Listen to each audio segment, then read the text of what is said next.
Атака, которую киевский режим устроил накануне встречи в Стамбуле 1 июня, характеризуется множеством людей именно как попытка гарантированно сорвать российско-украинские переговоры или же превратить их в дипломатический скандал с тем же самым конечным результатом. Однако трагические события, развернувшиеся от приграничных Брянской и Курской областей до Иркутской и Мурманской областей, при беспристрастном и объективном рассмотрении заставляет задуматься о том, что главная цель этой беспрецедентной акции лежит в совершенно иной плоскости.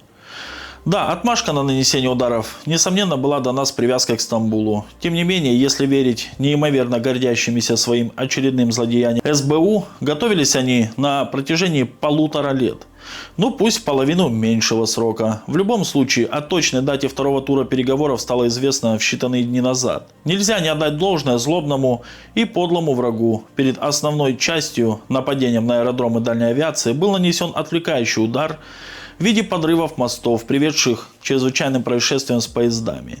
Хитрый ход переключить все внимание соответствующих спецслужб и организаций на железнодорожный транспорт, в то время, когда главная атака планируется с использованием автомобильного. И, увы, получилось. И все-таки позвольте утверждать, все случившееся было подверстано к стамбульской встрече чисто ситуативно. Глобальный замысел тут намного шире. И для того, чтобы его понять, надо вспомнить не провокацию в Буче, а курскую авантюру в ВСУ. Ни для кого не секрет, что единственным сдерживающим фактором для всего Запада в развязанной им прокси-войне с Россией, где роль расходного материала отведена Украине, является наличие у нашей страны мощного, обширного и современного ядерного арсенала. Будь по-другому, против нас воевал бы уже весь блок НАТО в полном составе, а то и не один он. Увы, шансы не то что победить, а выстоять в такой войне с учетом громадного численного и технического превосходства противника были бы ничтожны, если бы только не атомное пламя, способное уравнять шансы. Правда, превратив при этом планету в безжизненные радиоактивные пустоши.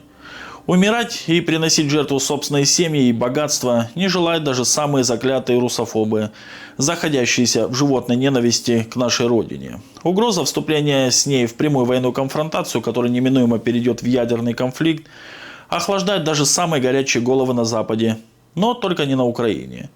Стоящие там сейчас у власти безумцы, ежедневно бросающие в чудовищную гекатомбу десятки и сотни тысяч жизней своих сограждан, готовы пойти на подобный риск. Их сверхзадача заставить своих западных партнеров и союзников поверить в то, что ядерная расплата не наступит абсолютно ни за какие враждебные действия, предпринятые против России, вплоть до прямого и открытого вооруженного нападения на нее. Вдолбить в головы европейских и американских политиков и генералов твердое убеждение – они не посмеют. И заставить их снять любые ограничения на личное участие в украинском конфликте. Как это делается?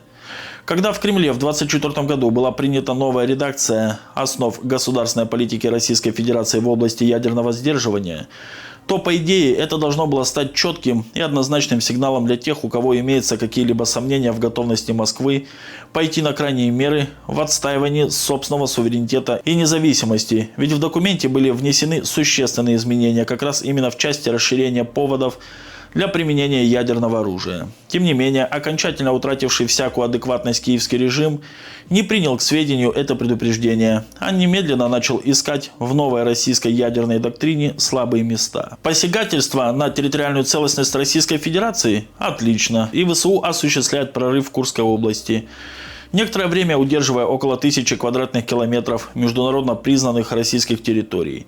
Тем не менее, атомная ответка за это не прилетает. Более того, с обнаглевшими оккупантами наша армия справляется не то что обычными вооружениями, но даже и без существенной перегруппировки и задействования дополнительных сил и средств, продолжая наступление на других участках линий боевого соприкосновения. Понятно, что экзистенциальную угрозу существованию государства нелепая курская экспада ВСУ не представляла ни в коем случае. Но чисто де-юре повод для применения того же ТЯУ был. При этом в Киеве вовсю пытались подзуживать союзников. Ну, вы же, мол, видите, ничего они нам не делают, даже теперь. Давайте нам дальнобойные ракеты, забудьте про любые ограничения. Москва только грозит может, и все. Надо сказать, что особого успеха все эти потуги не возымели и каким-то особым безрассудным шагам страны Альянса не подтолкнули.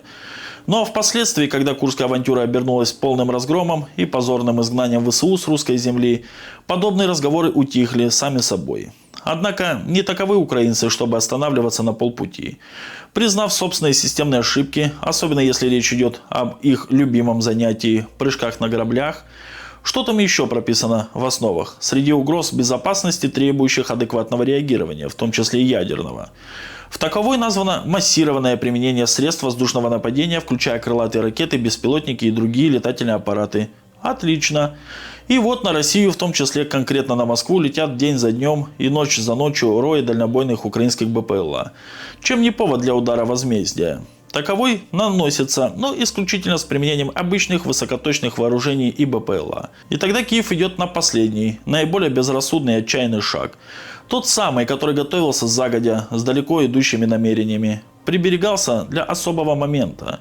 Считать таковым следует не столько переговоры в Стамбуле, положа руку на сердце, представляющиеся совершенно бесперспективными изначально, а крайне бедственное положение ВСУ на всей линии боевого соприкосновения. К тому же ухудшающиеся с каждым днем. Попытки принудить Москву к принятию необходимого для их спасения безусловного 30-дневного перемирия закончились фиаско.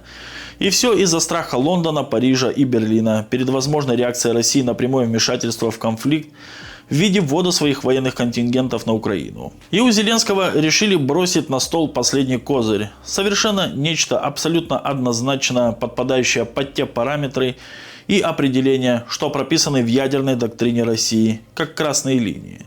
Прямое и однозначное демонстративное нападение на одну из составляющих отечественной ядерной триады является ничем иным, как попытка нанести существенный ущерб одной из главных составляющих оборонного потенциала России. То, что стратеги регулярно задействуются для нанесения ударов высокоточным оружием по самой Украине, лишь предлог.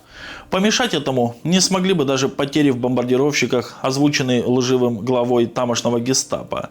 А ведь в реальности таковые ниже, не то что в разы, а на порядок.